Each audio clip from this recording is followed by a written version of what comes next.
आज आम जिसाय पुस्तकर 6 पर्व मध्य को जीवा। यही पर्वर मुख्य प्रसंग ହେଉଛି भाववाणी कार्यालय निमंते जिसायଙ୍କ आह्वान और भारार्पण। प्रकृत में यही पर्व सहित जिसाय पुस्तक समयानुक्रमिक और जुक्तियुक्त भाव आरंभ हुए, जहाँकि जिसायଙ୍କ जीवन में संकट को स्थापन करे और ताहांको भाववादी कार्यालय मध्य को कढ़ाई आणे।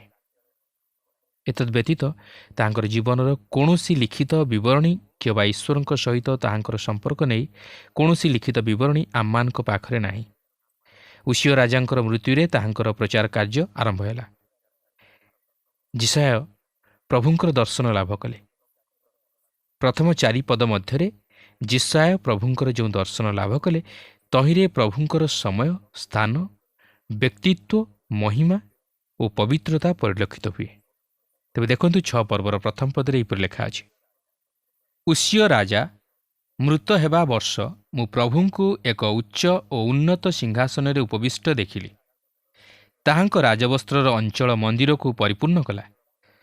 जिसाय भविष्यत वक्ता यही पर्वर आरंभ में आम्मानकु उसिया राजांकर समाधि क्रिया मध्य को नहीं जाती। उसिया जड़े उत्तम राजा थिले। एपरिक अनेक विश्वास करती जे से जिहुदार दक्षिण राज्यर सबुठारु शेष तथा श्रेष्ठ और महान राजा थिले और ताहांकर मृत्यु पर प्रभुंकर प्रताप आउ देखा मिलला नहीं। आउ ताहा मध्य सत्य। उसिया राजा पलिस्टिय मानकु, आरबीय मानकु और अमनीय मानकु ताहांकर अधीन मध्य को आनिथिले। से 52 वर्ष पर्यंत राजत्व करथिले और ईश्वरंकर प्रतिज्ञा अनुजाई इस्राएल गोष्ठी ताहांकर राजत्व समय भौतिक भाव आशीर्वाद युक्त होइतिले। एपरिक डेलिच कहती उसिया राजा सहित मध्य इस्राएलर जातीय गौरव मृत होइतिला और आज पर्यंत ताहा केबे हेले फेरी आसी पारि नाही। जो वर्ष उसिया राजा मृत्युवरण कले जिसाय भाबुथिले उत्तम राजा उसिया मृत्युभोग कले और इस्राएल निर्वासित हेबे। सुख समृद्धि शत्रुर हस्तगत होइजिवो। एक दुखर समय आसीबो और दुर्भिक्ष मध्य ताहा सहित आसीबो। मनरे एही प्रकार भावधारा नहीं जिसाय मंदिर मध्य को गले। से ठीक स्थान को गले जोठारे कि से ईश्वर को साक्षात करिपारिबे। आउ से मंदिर रे से एही विषय आविष्कार करने को पारिले जे इस्राएलर प्रकृत राजा मरी नाहांती। कारण से कहती मु प्रभु को एक उच्च और उन्नत सिंहासन उपविष्ट देखिली। ईश्वर से ही सिंहासन उपर बसथिले। ताहा ही जिसाय लक्ष्य करने को पारिले। जिसाय जानिथिले जे उसिया राजा मरी जाइछन्ति और से सिंहासन वर्तमान खाली पड़ी। मात्र से सिंहासन पछपाखे से आउ एक महान सिंहासन थिबार लक्ष्य करने को पारती, जहाँकि स्वर्गीय सिंहासन। जिसाय देखुअछन्ति जे प्रभु एक सिंहासन उपरे उपवेशन करियछन्ति। जिसाय जेतेबेले मंदिर मध्य को गले से लक्ष्य करने को पारिले जे प्रभु तथापि सिंहासन उपरे उपवेशन करियछन्ति और आम्भे माने मन रखिबा उचित जे प्रभु आज मध्य सिंहासन उपरे उपवेशन करियछन्ति।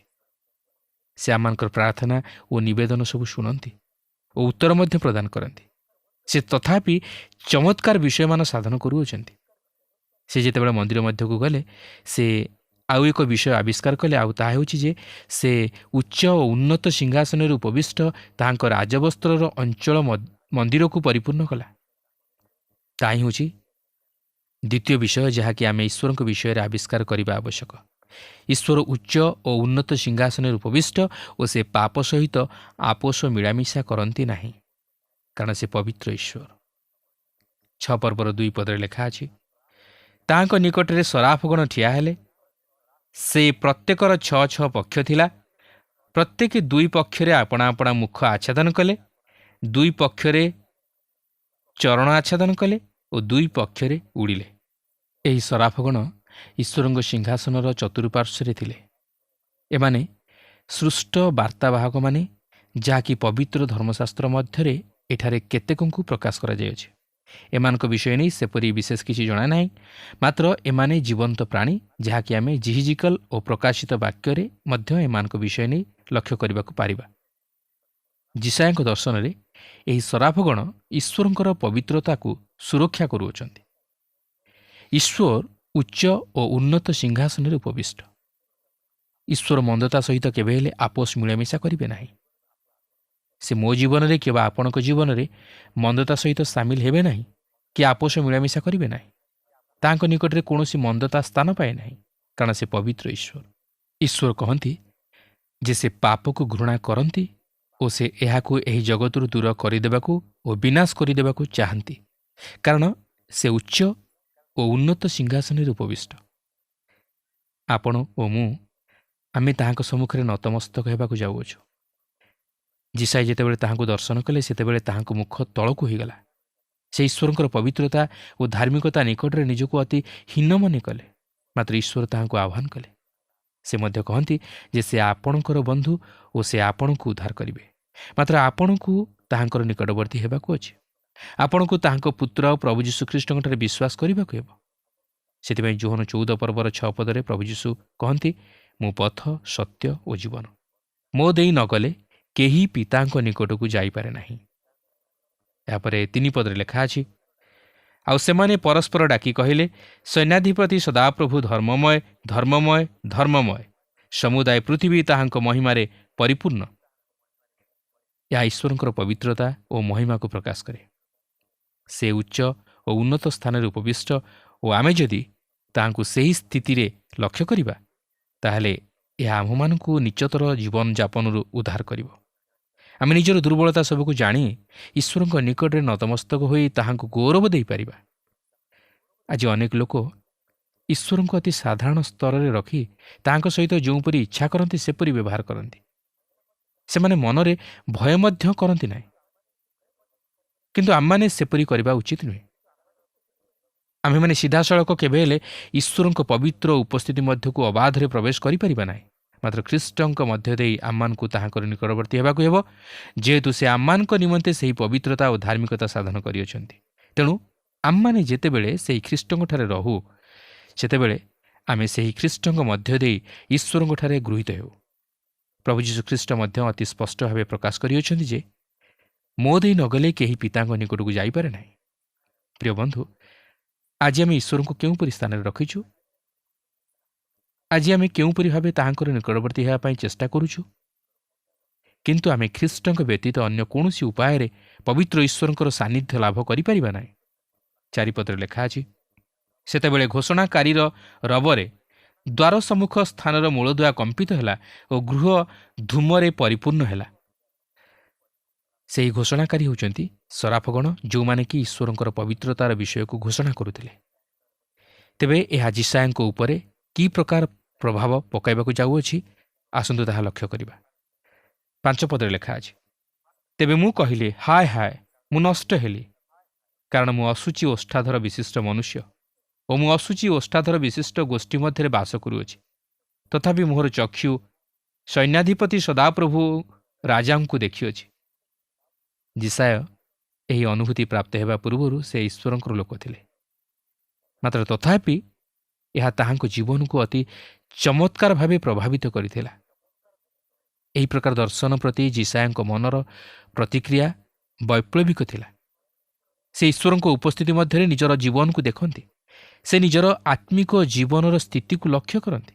ସେ ଯେ ଈଶ୍ୱରଙ୍କ ପବିତ୍ର ଉପସ୍ଥିତି ମଧ୍ୟରେ ଛିଡ଼ା ହେବାକୁ ଯୋଗ୍ୟ ନୁହନ୍ତି, ତାହା ସେ ଜାଣିପାରନ୍ତି। ପ୍ରିୟ ବନ୍ଧୁ, ଆଜି ଆମମାନଙ୍କର ସମସ୍ୟା ହେଉଛି, ଆମ୍ଭେମାନେ ଈଶ୍ୱରଙ୍କ ବାକ୍ୟ ରୂପ ଆଲୋକରେ ଚାଲିବା ନିମନ୍ତେ ଚେଷ୍ଟା କରୁନା। କିନ୍ତୁ ଯଦି ଆମେ ଚାଲିବା, ତାହେଲେ ଆମମାନେ ନିଜକୁ ଦେଖିପାରିବା ଯେ ଆମମାନେ ପ୍ରକୃତରେ କ'ଣ, ଆମମାନଙ୍କର ଜୀବନ ପ୍ରକୃତରେ କ'ଣ। ତାହା ହିଁ ଯୋହନ ତାହାଙ୍କର ପ୍ରଥମ ପତ୍ରର ପ୍ରଥମ ପର୍ବର 7 ପଦରେ ପ୍ରକାଶ କରନ୍ତି। କିନ୍ତୁ ସେ ଯେପରି ଜ୍ୟୋତିର୍ନିବାସୀ, ଆମ୍ଭେମାନେ ଯଦି ସେହିପରି ଜ୍ୟୋତିରେ ଆଚରଣ କରୁ, ତେବେ ଆମମାନଙ୍କର ପରସ୍ପର ସହଭାଗିତା ଅଛି। ପୁଣି ତାହାଙ୍କ ପୁତ୍ର ଯୀଶୁଙ୍କ ରକ୍ତ ସମସ୍ତ ପାପରୁ ଆମ୍ଭମାନଙ୍କୁ ପରିଷ୍କାର କରେ। ଆଜି ଯଦି ଆମେ ତାହାଙ୍କର ବାକ୍ୟ ରୂପ ଆଲୋକରେ ଚାଲିବା, ତାହେଲେ ଯିଶାୟ ସେଦିନ ଯାହା ଦେଖିଲେ, ଆମମାନେ ଠିକ୍ ତାହା ହିଁ ଦେଖିପାରିବା ଯେ ଆମମାନେ ନଷ୍ଟକଳ୍ପ ଓ ଅଶୁଚି ଓଷ୍ଠାଧର ବିଶିଷ୍ଟ ମନୁଷ୍ୟ। ଆମମାନଙ୍କର କୌଣସି ପବିତ୍ରତା ବା କୌଣସି ଉତ୍ତମତା ନାହିଁ। ଆୟୁବଙ୍କର ମଧ୍ୟ ଠିକ୍ ଯିଶାୟଙ୍କ ପରି ଅନୁଭୂତି ଥିଲା। ଯେତେବେଳେ ସେ ଈଶ୍ୱରଙ୍କ ଉପସ୍ଥିତି ମଧ୍ୟକୁ ଆସି ନିଜର ଜୀବନକୁ ଲକ୍ଷ୍ୟ କଲେ, ସେ ନିଜକୁ ଦେଖିପାରିଲେ ଯେ ସେ ପ୍ରକୃତରେ କ'ଣ। ତାଙ୍କର ପ୍ରତ୍ୟୁତ୍ତର ଥିଲା, ଯେହେତୁ ମୁଁ ଆପଣାକୁ ଘୃଣା କରୁଅଛି, ପୁଣି ଧୂଳି ଓ ଭସ୍ମରେ ବସି ଅନୁତାପ କରୁଅଛି। ଯଦି ଆପଣ ଈଶ୍ୱରଙ୍କ ବାକ୍ୟ ରୂପ ଆଲୋକରେ ଚାଲିବେ, ତାହେଲେ ଆପଣ ନିଜର ଜୀବନକୁ ଦେଖିପାରିବେ ଓ ଏପରିକି ଆପଣ ଜାଣିବାକୁ ପାରିବେ ଯେ ଈଶ୍ୱରଙ୍କ ସନ୍ତାନ ହୋଇ ମଧ୍ୟ ଆପଣ ଖ୍ରୀଷ୍ଟଙ୍କର ରକ୍ତକୁ ଆବଶ୍ୟକ କରନ୍ତି, ଯେପରି ତାହା ଆପଣଙ୍କୁ ସମସ୍ତ ପାପରୁ ଧୌତ କରିବାକୁ ପାରେ। ଆପଣ ଲକ୍ଷ୍ୟ କରିବାକୁ ପାରିବେ ଯେ ପବିତ୍ର ଧର୍ମଶାସ୍ତ୍ର ମଧ୍ୟରେ ଅନ୍ୟମାନେ ମଧ୍ୟ ଠିକ୍ ଏହିପରି ଅନୁଭୂତି ମଧ୍ୟ ଦେଇ ଆସିଥିଲେ, ଯେତେବେଳେ ସେମାନେ ଈଶ୍ୱରଙ୍କ ଉପସ୍ଥିତି ମଧ୍ୟରେ ପ୍ରବେଶ କରିଥିଲେ। ଯୋହନ ସେହି ପାତ୍ମଦ୍ୱୀପରେ ଏହିପରି ଲେଖିଥିଲେ, ତାହାଙ୍କୁ ଦେଖି ମୁଁ ମୃତ ପରି ତାହାଙ୍କ ପାଦ ତଳେ ପଡ଼ିଗଲି। ସେଥିରେ ସେ ମୋ ଉପରେ ଆପଣା ଦକ୍ଷିଣ ହସ୍ତ ଥୋଇ କହିଲେ, ଭୟ କର ନାହିଁ। ଯେତେବେଳେ ଦାନିଏଲ ଭବିଷ୍ୟତ ବକ୍ତା ପ୍ରଭୁଙ୍କୁ ଦେଖିଲେ, ସେ କହିଲେ, ତହିଁରେ ମୁଁ ଏକାକୀ ରହି ଏହି ମହାଦର୍ଶନ ଦେଖିଲି ଓ ମୋଠାରେ କିଛି ବଳ ରହିଲା ନାହିଁ, କାରଣ ମୋର ତେଜ କ୍ଷୟରେ ପରିଣତ ହେଲା ଓ ମୁଁ କିଛି ବଳ ରଖିପାରିଲି ନାହିଁ। ତାହା ମଧ୍ୟ ତାର୍ସର ସାଉଲଙ୍କର ଅନୁଭୂତି ଥିଲା, ଯିଏକି ପ୍ରେରିତ ପାଉଲରେ ପରିଣତ ହେଲେ। ପାଉଲ ପ୍ରଭୁଙ୍କୁ ସାକ୍ଷାତ କରିବା ପରେ ସେ ନିଜକୁ ଜଣେ ଆତ୍ମଧାର୍ମିକ ଫାରୁସୀ ପରି ଦେଖିଲେ ନାହିଁ, ମାତ୍ର ନିଜକୁ ଜଣେ ପାପୀ ବୋଲି ଦେଖିଲେ ଓ ପରିତ୍ରାଣର ଆବଶ୍ୟକତାକୁ ଅନୁଭବ କଲେ। ଏହାପରେ ସେ ଏହିପରି କହିପାରିଥିଲେ, କିନ୍ତୁ ଯାହା ସବୁ ମୋ ପକ୍ଷରେ ଲାଭଜନକ ଥିଲା, ସେହିସବୁ ମୁଁ ଖ୍ରୀଷ୍ଟଙ୍କ ନିମନ୍ତେ କ୍ଷତିଜନକ ବୋଲି ଗଣ୍ୟ କରିଅଛି। ସେ ପ୍ରଭୁ ଯୀଶୁଖ୍ରୀଷ୍ଟଙ୍କର ଆବଶ୍ୟକତାକୁ ଦେଖିଲେ। 6 ପଦରେ ଲେଖା ଅଛି, ଏଥି ଉତ୍ତାରେ ସେହି ସରାଫଗଣ ମଧ୍ୟରୁ ଏକ ଜଣ ମୋ ନିକଟକୁ ଉଡ଼ି ଆସିଲେ। ତାଙ୍କ ହସ୍ତରେ ଖଣ୍ଡେ ଜ୍ୱଳନ୍ତ ଅଙ୍ଗାର ଥିଲା। ସେ ଯଜ୍ଞବେଦୀରୁ ଚିମୁଟା ଦ୍ୱାରା ତାହା ନେଇଥିଲେ। ଏହି ଜ୍ୱଳନ୍ତ ଅଙ୍ଗାର ସେହି ଯଜ୍ଞବେଦୀରୁ ଅଣାଯାଇଥିଲା, ଯେଉଁଠାରେ କି ପାପର ସମସ୍ୟା ସମାଧାନ କରାଯାଇଥିଲା। ପରବର୍ତ୍ତୀ ପର୍ବରେ ଆମମାନେ ପ୍ରଭୁ ଯୀଶୁଖ୍ରୀଷ୍ଟଙ୍କ ଜନ୍ମ ବିଷୟ ନେଇ ଭାବବାଣୀ ପ୍ରକାଶ କରାଯାଇଥିବାର ଲକ୍ଷ୍ୟ କରିବାକୁ ପାରିବା। ମାତ୍ର ଏହା ପ୍ରଭୁ ଯୀଶୁଖ୍ରୀଷ୍ଟଙ୍କର ଅବତାର ନୁହେଁ ଯାହାକି ଆମମାନଙ୍କୁ ଉଦ୍ଧାର କରେ, ମାତ୍ର ତାହାଙ୍କର କୃଷୀୟ ମୃତ୍ୟୁ ଯାହାକି ଆମମାନଙ୍କୁ ଉଦ୍ଧାର କରେ। ଏହି କାରଣରୁ ଯିଶାଙ୍କ ନିମନ୍ତେ ସେହି ଜ୍ୱଳନ୍ତ ଅଙ୍ଗାର ଆବଶ୍ୟକ ଥିଲା, ଯାହାକି ଖ୍ରୀଷ୍ଟଙ୍କ ମୃତ୍ୟୁର ନିଦର୍ଶନ ସ୍ୱରୂପ ଥିଲା। ଏହି ଜ୍ୱଳନ୍ତ ଅଙ୍ଗାର ଖ୍ରୀଷ୍ଟଙ୍କର ପବିତ୍ର ରକ୍ତକୁ ଉପସ୍ଥାପିତ କରେ, ଯାହାକି ଆମ୍ଭମାନଙ୍କୁ ସମସ୍ତ ପାପରୁ ଧୋଇ ପରିଷ୍କାର କରିବାରେ ସହାୟକ ହୋଇଥାଏ। 7 ପଦରେ ଲେଖା ଅଛି, ପୁଣି ସେ ତଦ୍ୱାରା ମୋର ମୁଖ ସ୍ପର୍ଶ କରି କହିଲେ, ଦେଖ, ଏହା ତୁମ୍ଭ ଓଷ୍ଠାଧରକୁ ସ୍ପର୍ଶ କରିଅଛି, ଏଣୁ ତୁମ୍ଭର ଅପରାଧ ଦୂରୀକୃତ ହେଲା ଓ ତୁମ୍ଭର ପାପ ମୋଚନ ହେଲା। ଯିଶାୟ ଜଣେ ଅଶୁଚି ଓଷ୍ଠାଧର ବିଶିଷ୍ଟ ମନୁଷ୍ୟ ଥିଲେ ଓ ସେହି ସୂଚୀକରଣ ନିମନ୍ତେ ସର୍ତ୍ତ ହେଉଛି ସ୍ୱୀକାରୋକ୍ତି। ପ୍ରଥମ ଯୋହନ ପ୍ରଥମ ପର୍ବର 9 ପଦରେ ଲେଖା ଅଛି, ଯଦି ଆମ୍ଭେମାନେ ଆପଣା ଆପଣା ପାପ ସ୍ୱୀକାର କରୁ, ତେବେ ସେ ଆମ୍ଭମାନଙ୍କର ପାପ କ୍ଷମା କରିବାକୁ ଓ ସମସ୍ତ ଅଧର୍ମରୁ ଆମମାନଙ୍କୁ ପରିଷ୍କାର କରିବାକୁ ବିଶ୍ୱସ୍ତ ଓ ନ୍ୟାୟବାନ ଅଟନ୍ତି। ତେଣୁ ମୁଁ ବିଶ୍ୱାସ କରେ ଯେ ସେହି ଜ୍ୱଳନ୍ତ ଅଙ୍ଗାର ପ୍ରଭୁ ଯୀଶୁଖ୍ରୀଷ୍ଟଙ୍କ ବ୍ୟତୀତ ଅନ୍ୟ କିଛି ନୁହେଁ। ସେ ହେଉଛନ୍ତି ଜଣେ ଯିଏକି ଉଚ୍ଚ ଓ ଉନ୍ନତ ସିଂହାସନରେ ଉପବିଷ୍ଟ, ଓ ସେ ହେଉଛନ୍ତି ଜଣେ ଯିଏକି କ୍ରୁଶରେ ଊର୍ଦ୍ଧ୍ୱକୁ ଉଠାଯାଇଅଛନ୍ତି। କ'ଣ ପାଇଁ? ଯେପରି ସେ ଆମମାନଙ୍କର ପାପ ଭାର ବହି ନେଇଯାଆନ୍ତି। ଯୋହନ ପ୍ରଥମ ପର୍ବର 29 ପଦରେ ଲେଖା ଅଛି, ତହିଁ ଆର ଦିନ ସେ ଯୀଶୁଙ୍କୁ ନିଜ ପାଖକୁ ଆସୁଥିବା ଦେଖି କହିଲେ, ଏହି ଦେଖ ଈଶ୍ୱରଙ୍କ ମେଷ ଶାବକ, ଯେ ଜଗତର ପାପ ବହି ନେଇଯାଆନ୍ତି। ତେଣୁ ଯିଶାଙ୍କର ଓଷ୍ଠ ସୂଚୀ ହୋଇଥିଲା। ମୁଁ ଏହାକୁ ଏହିପରି ଗ୍ରହଣ କରେ ଯେ ସେହି ଜ୍ୱଳନ୍ତ ଅଙ୍ଗାର ଦ୍ୱାରା ତାହାଙ୍କର ଓଷ୍ଠକୁ ସ୍ପର୍ଶ କରିବାର ବିଷୟ ତାହାଙ୍କର ଭିତର ପରିବର୍ତ୍ତନ ଓ ସୂଚୀକରଣର ଏକ ବାହ୍ୟ ପରିପ୍ରକାଶ ଥିଲା। କାରଣ ମନୁଷ୍ୟର ହୃଦୟରୁ ଯାହା ନିର୍ଗତ ହୁଏ, ତାହା ମୁଖ ମଧ୍ୟ ଦେଇ ପ୍ରକାଶିତ ହୁଏ, ଓ ଯେତେବେଳେ ଓଷ୍ଠଗୁଡ଼ିକ ସୂଚୀ, ଏଥିରୁ ସ୍ପଷ୍ଟ ଜଣାଯାଏ ଯେ ହୃଦୟ ମଧ୍ୟ ସୂଚୀ ଓ ପରିଷ୍କୃତ ଅଟେ। ଯିଶାୟଙ୍କର ଓଷ୍ଠଗୁଡ଼ିକ ପରିଷ୍କୃତ ଅର୍ଥାତ୍ ସୂଚୀ ହେବା ପରେ ତାଙ୍କ ଜୀବନରେ କିଛି ଘଟଣା ଘଟିଲା। ଦେଖନ୍ତୁ 8 ପଦରେ ଲେଖା ଅଛି, ଏଥି ଉତ୍ତାରେ ମୁଁ କାହାକୁ ପଠାଇବି ଓ କିଏ ଆମ୍ଭମାନଙ୍କ ପାଇଁ ଯିବ? ପ୍ରଭୁଙ୍କର ଏହି ରବ ମୁଁ ଶୁଣିଲି। ତେବେ ମୁଁ କହିଲି, ମୁଁ ଅଛି, ମୋତେ ପଠାଅ। ଏଠାରେ ଏକ କୌତୁହଳର ବିଷୟ ଲକ୍ଷ୍ୟ କରିବାକୁ ପାରିବେ ଯେ ଏହି ସମୟ ପର୍ଯ୍ୟନ୍ତ ଯିଶାୟ କେବେ ହେଲେ ଈଶ୍ୱରଙ୍କର ଆହ୍ୱାନକୁ ଶୁଣିନଥିଲେ, ମାତ୍ର ବର୍ତ୍ତମାନ ସେ ସୂଚୀ ହେବା ପରେ ଈଶ୍ୱରଙ୍କର ଆହ୍ୱାନକୁ ଶୁଣିବାକୁ ପାରୁଅଛନ୍ତି। କେବଳ ସେତିକି ନୁହେଁ, ସେହି ଆହ୍ୱାନର ପ୍ରତ୍ୟୁତ୍ତର ଥିଲା, ମୁଁ ଅଛି, ମୋତେ ପଠାଅ। ବର୍ତ୍ତମାନ ସେ ଈଶ୍ୱରଙ୍କ ନିମନ୍ତେ କାର୍ଯ୍ୟ କରିବା ପାଇଁ ପ୍ରସ୍ତୁତ। ସେ ବର୍ତ୍ତମାନ ଈଶ୍ୱରଙ୍କ ସେବା କାର୍ଯ୍ୟ ନିମନ୍ତେ ଯୋଗ୍ୟ ବିବେଚିତ। ପ୍ରିୟ ବନ୍ଧୁ, ଆଜି ଯେତେବେଳେ ଆମେ ପ୍ରଭୁଙ୍କ ନିମନ୍ତେ ସାକ୍ଷୀ ହେବା ପାଇଁ ପଦକ୍ଷେପ ନେଉ, ଆମେ କ'ଣ ପ୍ରକୃତରେ ଯିଶାୟଙ୍କ ପରି ପାପ କ୍ଷମାର ଅନୁଭୂତି ମଧ୍ୟ ଦେଇ ଯାଇଥାଉ? ଆମେ କ'ଣ ସୂଚି ହୋଇଥାଉ? ଆମେ କ'ଣ ବାସ୍ତବରେ ଖ୍ରୀଷ୍ଟଙ୍କର ସ୍ପର୍ଶତାକୁ ଅନୁଭବ କରିଥାଉ? ଯଦି ଆମେମାନେ ନିଜର ବ୍ୟକ୍ତିଗତ ଜୀବନରେ ପ୍ରଥମେ ନିଜକୁ ସଜାଡ଼ି ନାହୁଁ ଓ ନିଜକୁ ସୂଚି କରିନାହୁଁ କିମ୍ବା ନିଜର ଜୀବନରେ ଖ୍ରୀଷ୍ଟଙ୍କର ପରିଚୟ ପାଇନାହୁଁ ଓ ସେହି ସୂଚୀକରଣର ଅନୁଭୂତି ବା ପାପକ୍ଷମାର ଅନୁଭୂତି ପ୍ରାପ୍ତ ହୋଇନାହୁଁ, ତାହେଲେ ଆମମାନେ କେବେ ହେଲେ ତାହାଙ୍କର ସେବା କାର୍ଯ୍ୟରେ ଫଳପ୍ରଦ ହୋଇପାରିବା ନାହିଁ। ତେଣୁ ଯିଶାୟଙ୍କ ପରି ପ୍ରଭୁଙ୍କ ସେବା କାର୍ଯ୍ୟ ନିମନ୍ତେ ପଦକ୍ଷେପ ନେବା ପୂର୍ବରୁ ବା ସେହି ଆହ୍ୱାନର ପ୍ରତ୍ୟୁତ୍ତର ଦେବା ପୂର୍ବରୁ ଆମମାନଙ୍କ ଜୀବନରେ ସେହି ଉଦ୍ଧାରର ଓ ସୂଚୀକରଣର ଅନୁଭୂତି ରହିବା ଆବଶ୍ୟକ। ବର୍ତ୍ତମାନ ଯିଶାୟଙ୍କ ପ୍ରତି ଯେଉଁ ଭାର ଅର୍ପଣ କରାଯାଇଥିଲା ତାହା ଲକ୍ଷ୍ୟ କରିବାକୁ ଯିବା। ଦେଖନ୍ତୁ 9 ପଦରେ ଲେଖା ଅଛି, ତାପରେ ସେ କହିଲେ, ଯାଅ ଓ ଏହି ଗୋଷ୍ଠୀକି କୁହ, ତୁମେମାନେ ଶୁଣୁଛ ନିଶ୍ଚୟ ମାତ୍ର ବୁଝୁନାହ, ଓ ଦେଖୁଛ ନିଶ୍ଚୟ ମାତ୍ର ଜାଣୁନାହ। ଯିଶାୟଙ୍କୁ ଯେଉଁ ସମ୍ବାଦ ପ୍ରଚାର କରିବାକୁ ଥିଲା ତାହା ଅତି ଅଦ୍ଭୁତ ଥିଲା। ଏହି ଗୋଷ୍ଠୀକି କୁହ, ଏହାର ଅର୍ଥ ତୁମେ ଇସ୍ରାଏଲ ଗୋଷ୍ଠୀକି କୁହ, ତୁମେମାନେ ଶୁଣୁଛ ପ୍ରମାଣ ମାତ୍ର ବୁଝୁନାହ, ଦେଖୁଛ ପ୍ରମାଣ ମାତ୍ର ଜାଣୁନାହ। 10 ପଦରେ ଲେଖା ଅଛି, ଏହି ଲୋକମାନେ ଆପଣା ଆପଣା ଚକ୍ଷୁରେ ଦେଖି ଓ କର୍ଣ୍ଣରେ ଶୁଣି ଓ ଅନ୍ତଃକରଣରେ ବୁଝି ମନ ଫେରାଇ ଯେପରି ସୁସ୍ଥ ନ ହୁଅନ୍ତି, ଏଥିପାଇଁ ତୁମ୍ଭେ ସେମାନଙ୍କ ଅନ୍ତଃକରଣ ସ୍ଥୂଳ କର ଓ ସେମାନଙ୍କ କର୍ଣ୍ଣ ଭାରି କର ଓ ସେମାନଙ୍କ ଚକ୍ଷୁ ମୁଦି ଦିଅ। ପ୍ରଥମେ ଏପରି ଜଣାଯାଏ, ସତେ ଯେପରି ଈଶ୍ୱର ମାଓବାଦୀଙ୍କୁ ସେହି ଅନ୍ଧ, ବଧିର ଓ ଶକ୍ତଗ୍ରୀବ ଲୋକମାନଙ୍କ ନିକଟକୁ ପଠାଉଛନ୍ତି। ମାତ୍ର ସେପରି ନୁହେଁ। ଈଶ୍ୱର ଏପରି ହୃଦୟମାନଙ୍କୁ କଠିନ କରନ୍ତି ନାହିଁ, ଯାହାକି କୋମଳ ହୋଇପାରେ। ସେ ହୃଦୟକୁ କଠିନ କରନ୍ତି ନାହିଁ। ଯେଉଁମାନେ ପ୍ରକୃତରେ ଦେଖିବାକୁ ଚାହାନ୍ତି ସେ ସେମାନଙ୍କର ଆତ୍ମିକ ଚକ୍ଷୁକୁ ଅନ୍ଧ କରିଦିଅନ୍ତି ନାହିଁ, ମାତ୍ର ତାହାଙ୍କର ତହିଁରେ ହସ୍ତକ୍ଷେପ କରିବା ସତ୍ତ୍ୱେ ମଧ୍ୟ ସେମାନେ ଦେଖିବେ ନାହିଁ। ଈଶ୍ୱର କାହାର ହୃଦୟକୁ କଠିନ କରନ୍ତି ନାହିଁ କି କାହାର ଆତ୍ମିକ ଚକ୍ଷୁକୁ ଅନ୍ଧ କରିଦିଅନ୍ତି ନାହିଁ, ମାତ୍ର ମନୁଷ୍ୟ ନିଜେ ତାହା କରେ ଓ ଈଶ୍ୱରଙ୍କ ଦ୍ୱାରା ବିଚାରିତ ହୁଏ। ଯିଶାୟଙ୍କ କାର୍ଯ୍ୟ ଥିଲା ଲୋକମାନଙ୍କ ନିକଟରେ ଆଲୋକର ସମ୍ବାଦକୁ ପହଞ୍ଚାଇବା। ଆଲୋକ ପ୍ରକୃତରେ ଲୋକମାନଙ୍କର ଅନ୍ଧତାକୁ ଦୂର କରିଦିଏ, କାରଣ ଅନ୍ଧକାର ମଧ୍ୟରେ ସେମାନେ ଜାଣିପାରିବେ ନାହିଁ ଯେ ପ୍ରକୃତରେ ସେମାନେ ଅନ୍ଧ କି ନା। ମାଥ୍ୟୁ 13 ପର୍ବର 14-15 ପଦରେ ପ୍ରଭୁ ଯୀଶୁ ଏହିପରି କହିବାର ଲେଖା ଅଛି, ଆଉ ଯିଶାୟଙ୍କର ଏହି ଭାବବାଣୀ ସେମାନଙ୍କ ସମ୍ବନ୍ଧରେ ସଫଳ ହେଉଅଛି, ତୁମେମାନେ ଶୁଣୁ ଶୁଣୁ ଶୁଣିବ କିନ୍ତୁ କୌଣସି ପ୍ରକାର ବୁଝିବ ନାହିଁ, ପୁଣି ଦେଖୁ ଦେଖୁ ଦେଖିବ କିନ୍ତୁ କୌଣସି ପ୍ରକାର ଜ୍ଞାତ ହେବ ନାହିଁ, କାରଣ ଏହି ଲୋକଙ୍କର ହୃଦୟ ଜଡ଼ ହେଲା। ସେମାନେ କାନରେ କଷ୍ଟରେ ଶୁଣିଲେ ଓ ଆପଣା ଆପଣା ଆଖି ବୁଝିଲେ, ଯେପରି ସେମାନେ ଆଖିରେ ଦେଖିବେ ନାହିଁ ଓ କାନରେ ଶୁଣିବେ ନାହିଁ, ଆଉ ହୃଦୟରେ ବୁଝିବେ ନାହିଁ, ପୁଣି ଫେରି ଆସିବେ ନାହିଁ, ଆଉ ଆମ୍ଭେ ସେମାନଙ୍କୁ ସୁସ୍ଥ କରିବୁ ନାହିଁ। ପ୍ରିୟ ବନ୍ଧୁ, ଈଶ୍ୱର କାହାକୁ ଅନ୍ଧ କରିଦିଅନ୍ତି ନାହିଁ, ସେ କାହାର ହୃଦୟକୁ କଠିନ କରନ୍ତି ନାହିଁ। ଯେତେବେଳେ ଆଲୋକ ଉଦ୍ଭାସିତ ହୁଏ ସେତେବେଳେ ଏହା ଦେଖାଇ ଦିଏ ଜଣେ ବ୍ୟକ୍ତି କ'ଣ ବା କି ପ୍ରକାର, ଓ ତାହା ହିଁ ଯିଶାୟ ଏଠାରେ କହିବାକୁ ଚାହାନ୍ତି।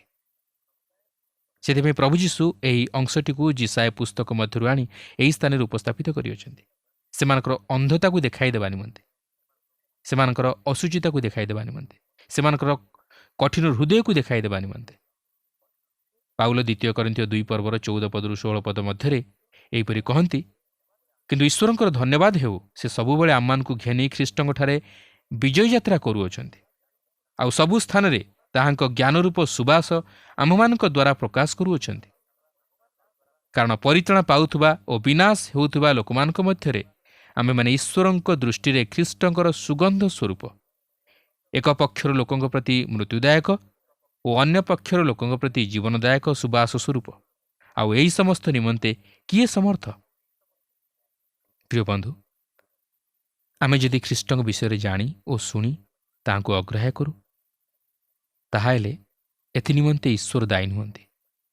ଦାୟୀ ହେଉଛୁ ଆମମାନେ, କାରଣ ଈଶ୍ୱର ପ୍ରତ୍ୟେକଙ୍କୁ ପ୍ରେମ କରନ୍ତି ଓ ପ୍ରତ୍ୟେକଙ୍କ ନିମନ୍ତେ ଖ୍ରୀଷ୍ଟଙ୍କ ମଧ୍ୟ ଦେଇ ଉଦ୍ଧାର ସାଧନ କରିଅଛନ୍ତି। ଯେଉଁମାନେ ଖ୍ରୀଷ୍ଟଙ୍କଠାରେ ବିଶ୍ୱାସ କରନ୍ତି ଓ ତାହାଙ୍କୁ ହୃଦୟରେ ଗ୍ରହଣ କରନ୍ତି ସେମାନେ ରକ୍ଷାପ୍ରାପ୍ତ ହୁଅନ୍ତି, ମାତ୍ର ଯେଉଁମାନେ ଅଗ୍ରାହ୍ୟ କରନ୍ତି ସେମାନେ ନିଜ ନିମନ୍ତେ ବିନାଶ ଆଣନ୍ତି। ଆପଣ ଦେଖନ୍ତୁ, ସୁଷମାଚାରର ଆଲୋକ ଦେଖାଇ ଦିଏ ଯେ ସେମାନେ ଅନ୍ଧ ଥିଲେ ଓ ସେମାନେ ପ୍ରଭୁ ଯୀଶୁ ଖ୍ରୀଷ୍ଟଙ୍କୁ ଅଗ୍ରାହ୍ୟ କଲେ। ସେ ସେମାନଙ୍କୁ ଅନ୍ଧ କଲେ ନାହିଁ, ମାତ୍ର ସେ କେବଳ ସେମାନଙ୍କର ଅନ୍ଧତାକୁ ପ୍ରକାଶ କରିଦେଲେ। ପ୍ରିୟ ବନ୍ଧୁ, ଆସନ୍ତୁ ଈଶ୍ୱରଙ୍କ ବାକ୍ୟ ରୂପ ଆଲୋକରେ ଆମେ ନିଜର ଅନ୍ଧତାକୁ ଓ ଶକ୍ତ ଗ୍ରୀବତାକୁ ଦୂର କରିବା ନିମନ୍ତେ ଚେଷ୍ଟା କରିବା ଓ ସରଳ ବିଶ୍ୱାସରେ ସେହି ବାକ୍ୟ ମଧ୍ୟ ଦେଇ ଖ୍ରୀଷ୍ଟଙ୍କଠାରେ ବିଶ୍ୱାସ କରି ଅନନ୍ତ ଜୀବନର ଅଧିକାରୀ ହେବା ନିମନ୍ତେ ଚେଷ୍ଟା କରିବା। ଭକ୍ତ କହନ୍ତି, ତୁମ୍ଭ ବାକ୍ୟ ମୋ ଚରଣ ପାଇଁ ପ୍ରଦୀପ ଓ ମୋ ପଥ ପାଇଁ ଆଲୁଅ ଅଟେ।